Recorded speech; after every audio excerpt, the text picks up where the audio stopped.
दीपावली की हार्दिक शुभकामनाएं सभी साथियों। और दीपावली क्यों मनाई जाती है आप सभी को पता है कि अधर्म के ऊपर धर्म की जीत हुई थी, इसलिए दीपावली मनाई जाती है। यानी कि अंधकार से उजाला की तरफ ले जाने वाला दिन दीपावली होता है। इस दिन श्री राम अयोध्या पहुंचे थे और अयोध्या पहुंचने के बाद अयोध्या वासियों ने दीप जला करके उनका स्वागत किया था।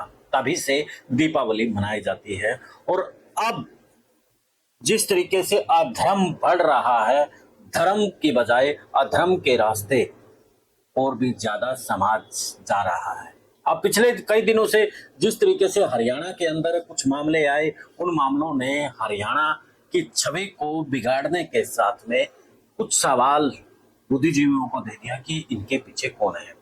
बुद्धिजीवी छोड़िए, आम जनता भी पूछ रही है कि आखिर इन मामले में हुआ क्या। पहला मामला जो कि सोलन में था, हरियाणा के सत्ताधारी पार्टी के प्रदेशाध्यक्ष पर जिस तरीके से संगीन आरोप लगे और उस आरोप के बाद उनको क्लीन चिट भी मिली और क्लीन चिट मिलने के बाद दोबारा से फिर मामला खोला गया। यानी कि वो भी अनसुलझी पहेली कहीं ना कहीं लोगों के बीच में इस वक्त बात कर रही है कि मेरी जो बात है, अनसुलझी जो बात है, वो भी सुलझाई जाए। वो मामला अब तक निपटा ही नहीं था कि उसके बाद मनीषा का मामला हो जाता है और मनीषा के मामले ने हरियाणा को झकझोर के रख दिया। खास तौर पर बेटियों को झकझोर के रख दिया, बहनों को झकझोर के रख दिया कि क्या इतने वैसी हो चले हैं कि इंसान की अपनी हवस को मिटाने के लिए वो एक शैतान से भी बुरा हाल एक महिला का, एक लड़की का कर देते हैं। हालांकि उसमें अलग अलग थ्योरी बनाई गई। पुलिस द्वारा जो थ्योरी बताई गई वो यही बताई गई कि उन्होंने सुसाइड किया है। उसका सुसाइड नोट भी लोगों के बीच में आया और उस सुसाइड नोट ने कहीं ना कहीं उस मामले को दिशा अलग भेजने की बात की गई। लेकिन मामला तुल पकड़ने के कारण से सुसाइड नोट को फेक बता करके मामला सीबीआई तक पहुंचा। अब सीबीआई उस मामले की जांच कर रही है। अब वो मामला निपटा नहीं था, उसके बाद फिर एक मामला जिनसे हो जाता है और उस मामले में सुनील कपूर सुसाइड कर लेते हैं और सुसाइड के बाद उनके परिवार आरोप लगाते हैं कि उनको मारने का दबाव बनाया गया। हालांकि इस मामले में सोशल मीडिया और मीडिया में उस तरह से हाइप नहीं मिल पाई जिन तरीके से, यानी कि दूसरे मामले में जो हाइप मिली है उस मामले में नहीं मिली।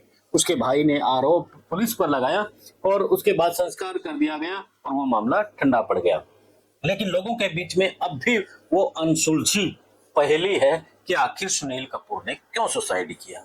उसके बाद बात करें अब वाईपूर्ण के मामले को लेकर के। वाईपूर्ण मामले में जिस तरीके से एकदम से मामला हाइप पे जाता है कि आखिर वाईपूर्ण ने क्यों सुसाइड किया। एक आईपीएस अधिकारी होते हुए फिर एक सुसाइड नोट बरामद होता है और सुसाइड नोट से कहीं ना कहीं एक साफ तस्वीर होने की कोशिश होती है। तभी उनको जातीय रंग दे दिया जाता है और जातीय रंग देने के कारण से वो मामला भटक जाता है। और वो मामला जातीय रंग होने के कारण से जो महिला, जो आईएस, जो यानी कि वाईपूर्ण की घरवाली धर्मपत्नी थी, वो अपने पति के इंसाफ के लिए लड़ रही थी। वो भी डर गई कि कहीं प्रदेश में दंगा ना हो जाए और उसका नाम मेरे ऊपर आ जाए। यानी कि जो आईएएस है अमनप्रीत, मेरे ख्याल से अमनप्रीत नाम है, वो इस बात से डर गई या फिर उसे ये लगा कि मैं बदनाम हो जाऊंगी इस मामले में, तो उन्होंने पोस्टमार्टम की रिपोर्ट, जो पोस्टमार्टम की इजाजत दे दी। तो इस तरीके से इनके दो एंगल वाईपूर्ण के मामले में हो जाते हैं और वो मामला और ज्यादा तब भड़क जाता है जब एक एएसआई फिर से सुसाइड कर लेता है।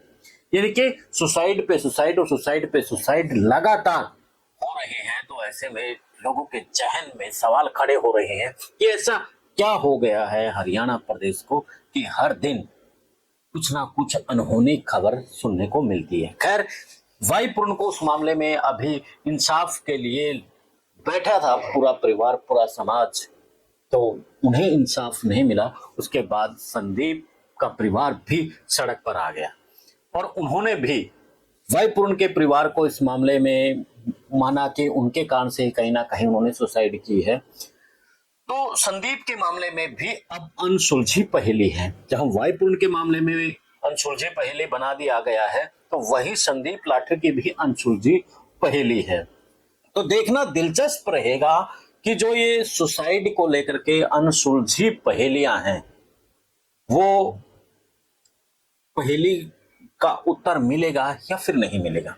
और एक पहेली और मिल गई है, अभी चुनाव को, जो सत्ता को 1 साल से थोड़ा सा ऊपर टाइम हुआ है और अभी 4 साल के आसपास टाइम बचा है, तो ऐसे में धर्मवीर क्यों संन्यास ले लेते हैं? क्या जो वो कह रहे हैं वो सच है या फिर उसके पीछे कोई और लॉजिक है? ये भी एक अनसुलझी पहेली है। तो दीपावली के अवसर पर जिस तरीके से दीपों का त्योहार मनाया जा रहा है, और त्योहार इसलिए मनाया जाता है कि अधर्म पर धर्म की जीत हो, तो क्या दीपावली के बाद जो जिस अधर्म पर हाल फिलहाल हमारी सत्ता, हमारे ब्यूरोक्रेट चले हुए हैं, तो क्या धर्म पर जीत होगी? ये सवाल आज हम छोड़ रहे हैं। तो इसमें कमेंट आप जोड़ देना साथियों, चैनल को फॉलो शेयर और सब्सक्राइब भी कर लेना। मिलते हैं फिर एक नए मुद्दे, एक नए विश्लेषण के साथ। जय हिंद, जय भारत, जय हरियाणा।